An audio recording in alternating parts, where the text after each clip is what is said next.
దేవేందర్ అనేటటువంటి వ్యక్తి పంజాబ్కి సంబంధించినటువంటి అతను సైన్యంలో చాలా కాలం నుంచి ఉన్నాడు.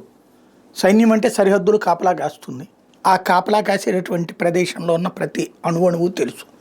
వాళ్ళ మీద మనకు విశ్వాసం ఎందుకయ్యా అంటే మన దేశం కోసం ప్రాణాలు అర్పిస్తున్నారు, రక్షణగా నిలబడుతున్నారు, అతి తక్కువ సంపాదనతో అతి ఎక్కువ కష్టపడుతున్నారు అన్నటువంటిది. అలాంటిది తను ఇప్పుడు చేసినటువంటి తప్పుడు పని ఏంటంటే భారతదేశానికి సంబంధించినటువంటి సైనిక కదలికల్ని పాకిస్తాన్కి తెలియజేస్తున్నాడు. గత కొన్ని రోజులుగా చేస్తున్నాడు, గత కొన్ని నెలలుగా చేస్తున్నాడా, ఏడాదిగా చేస్తున్నాడు అనేది తెలియదు. ఆ విషయం తాజాగా తేలింది. దాంతో అరెస్ట్ చేశారు పంజాబ్ పోలీసులు. వాస్తవంగా కేంద్రం అరెస్ట్ చేయాలి కదా, రాష్ట్ర పోలీసులు ఎందుకు అరెస్ట్ చేస్తారంటే ఎన్ఐఏ, సిబిఐ, ఈడీ ఇట్లాంటి వాటికి ఇవి వర్తించవు. ఇవి రాష్ట్ర పోలీసుల పరిధిలోకి వస్తుంది. కాకపోతే దేశద్రోహం కేసు పెడతారన్నమాట.